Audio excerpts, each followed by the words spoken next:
ज्ञान यज्ञ की इस अनोखी कक्षा में आपका स्वागत है। मैं हूं आरती। चलिए शुरू करते हैं आज का अध्याय। MS Excel 2007 के इस अध्याय में होम टैब के अंतर्गत अलाइनमेंट ब्लॉक में हम सीखेंगे सेल्स मर्ज करना और काउंटिव फंक्शन का उपयोग करना। आइए अब हम सीखते हैं होम टैब में अलाइनमेंट ब्लॉक का उपयोग, सेल्स मर्ज करना, काउंटिव फंक्शन का उपयोग, इफ फंक्शन आदि का उपयोग। इसके लिए यहाँ पर हमने उदाहरण के बतौर ये मार्कशीट का डेटा लिया है, जिसमें आप देख रहे हैं स्टूडेंट्स के नाम हैं और अलग अलग सब्जेक्ट्स में उनके मार्क्स हैं। सबसे पहले हम सीखते हैं अलाइनमेंट ब्लॉक का उपयोग। अब यहाँ पर आप देख रहे हैं कि बीच में यहाँ हमने मार्कशीट लिखा है, पर हम इसको चाहते हैं कि ये यहाँ सेंटर में आ जाए। ये जो सारी सेल्स हैं ये मर्ज हो जाएं और सेंटर में मार्कशीट आ जाए। उसके लिए पहले हम ये दोनों रोज़ जो हैं वो सिलेक्ट कर लेंगे। ये हमने रोज़ सिलेक्ट कर ली। इसके बाद हम जाएंगे अलाइनमेंट वाले ब्लॉक पर। यहाँ पर आपको मिलता है मर्ज एंड सेंटर वाला ऑप्शन। इसमें ये इसके ऊपर जा कर के आप क्लिक कर दीजिए। ये देखिए, ये जितने भी सेल्स थे वो मर्ज हो गए और ये मार्कशीट जो है वो अपने आप सेंटर में आ गया। अब अगर आप चाहते हैं कि इसका फ़ॉन्ट साइज़ हम बढ़ा दें तो आप वो भी कर सकते हैं। इसके लिए हम ये फ़ॉन्ट साइज़ यहाँ पर जाएंगे और इसमें से अब आप देखते जाएं। MS Excel 2007 की खासियत है कि जो भी ऑप्शन आप चाहते हैं वो आपको प्रीव्यू के बतौर यहाँ पर दिखता जाएगा। अब जैसे 16 आपने देखा इतना बड़ा है, आप फर्दर बड़ा चाहते हैं तो और आगे 18 पर चले जाएं, और बड़ा चाहिए तो 20 पर चले जाएं। और अब अगर आपको ये ठीक लग रहा है तो इसे सिलेक्ट कर लें। ये देखिए, ये इस तरह से मार्कशीट का फ़ॉन्ट साइज़ जो है वो बड़ा हो गया। अब अगर आप इसमें कलर फिल करना चाहते हैं, फ़ॉन्ट कलर भी आप चुन सकते हैं।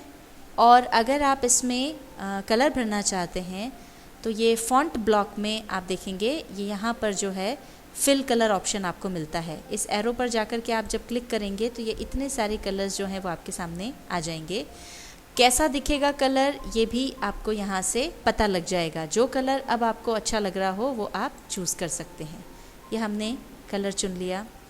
आप चाहें तो फ़ॉन्ट का कलर भी चेंज कर सकते हैं। मान लीजिए हम फ़ॉन्ट का कलर चेंज करना चाहते हैं तो ये हम इस पे जाएंगे फ़ॉन्ट कलर, जहाँ A लिखा हुआ है ये है फ़ॉन्ट कलर।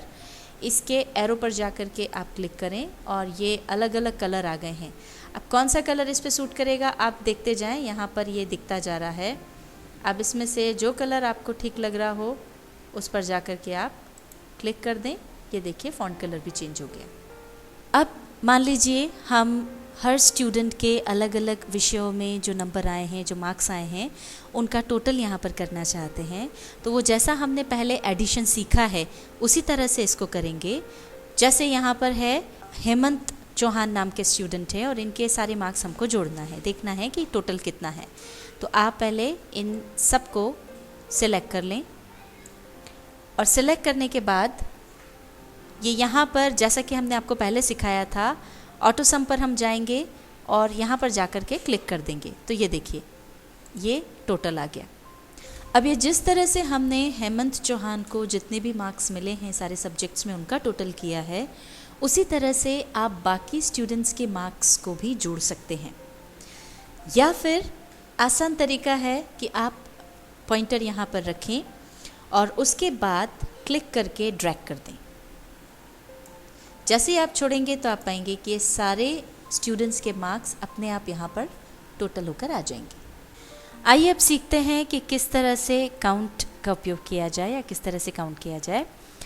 अब मान लीजिए कि हमारे पास ये जो डेटा है या ये जो मार्क्स हैं, इसमें से हम जानना चाहते हैं कि हर विद्यार्थी को कितने सब्जेक्ट्स में 33 से कम मार्क्स आए हैं। एक एक विद्यार्थी के सारे सब्जेक्ट्स में देखने की बजाय हम चाह रहे हैं कि वो काउंट यहाँ पर आ जाए।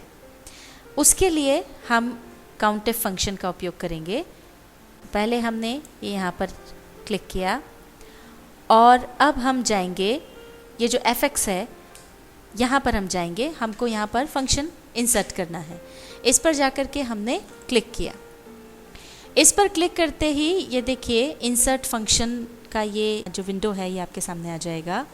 अब यहाँ पर मोस्ट रिसेंटली यूज्ड जो कैटेगरी है वो आपके सामने आ जाती है। जो भी फंक्शंस आपने हाल ही में यूज़ किए हैं वो सब यहाँ आ जाएंगे। उसमें हमको ये काउंटिव फंक्शन ऊपर ही ऊपर नज़र आ रहा है। पर अगर आपको ये नज़र नहीं आता है, यहाँ पर आपको नहीं दिखता है, तो परेशान ना हो, आप सेलेक्ट कैटेगरी में यहाँ पर जाएं और जो डाउनवर्ड एरो है उस पर जाकर क्लिक करें और यहाँ से ऑल सेलेक्ट कर लें।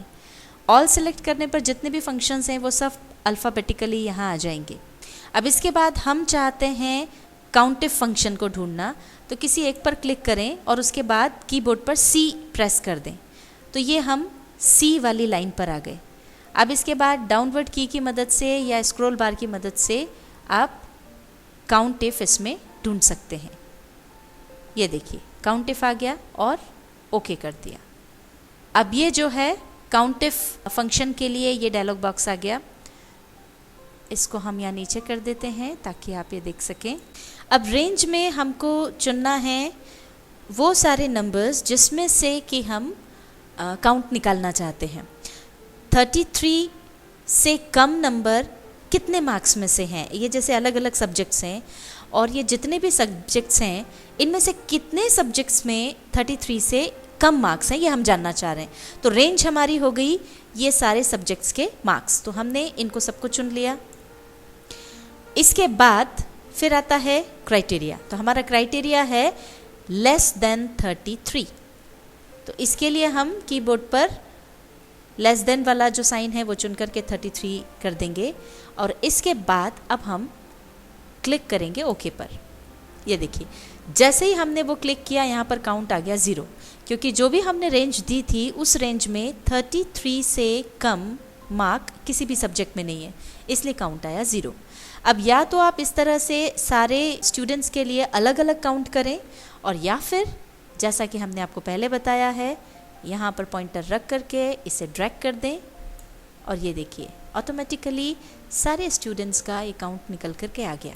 अब आप यहाँ देख सकते हैं कि मिस कोमल बंसल के एक सब्जेक्ट में 33 से कम मार्क्स हैं, वैशाली के 2 सब्जेक्ट्स में 33 से कम मार्क्स हैं, शुभम के भी 2 सब्जेक्ट में 33 से कम मार्क्स हैं। अब चूंकि हमने रेफरेंस यूज़ किया था, सेल रेफरेंस यूज़ किया था, उसका फ़ायदा ये होता है कि अब अगर हम कोई भी चेंज अगर हमको मान लीजिए करना पड़ता है, मान लीजिए यहाँ पर हमने 32 की जगह 55 कर दिया, तो अब 55 करने के बाद जैसे ही आप एंटर प्रेस करेंगे तो आप देखेंगे ये काउंट अपने आप चेंज हो गया, क्योंकि कोमल को केवल एक सब्जेक्ट में मैथ्स में 33 से कम मार्क्स थे। अब यहाँ पर मान लीजिए मैथ्स में उसके मार्क्स बढ़ गए, 55 हो गए, तो ये काउंट अपने आप 1 से 0 पर आ गया।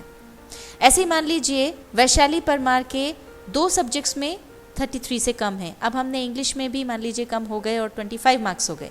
अब जैसे ही हम एंटर प्रेस करेंगे ये देखिए ये यहाँ पर 2 की जगह 3 सब्जेक्ट्स में उसके मार्क्स 33 से कम आ गए। तो अगर कोई भी चेंज यहाँ पर मार्क्स में होगा तो काउंट अपने आप चेंज हो जाएगा। काउंट के साथ साथ बाकी जितने फंक्शंस भी हैं, जैसे यहाँ पर आपने गौर किया होगा कि टोटल में भी चेंज आता जा रहा है। यहाँ पर हमने कोई भी चेंज किया तो टोटल चेंज हो जाएगा, काउंट चेंज हो जाएगा, स्टेटस, परसेंटेज, सारी चीज़ें ऑटोमेटिकली चेंज हो जाएंगी। MS Excel 2007 के इस अध्याय में होम टैब के अंतर्गत अलाइनमेंट ब्लॉक में हमने सीखा सेल्स मर्ज करना। इसके अलावा हमने सीखा काउंटिव फंक्शन का उपयोग करना।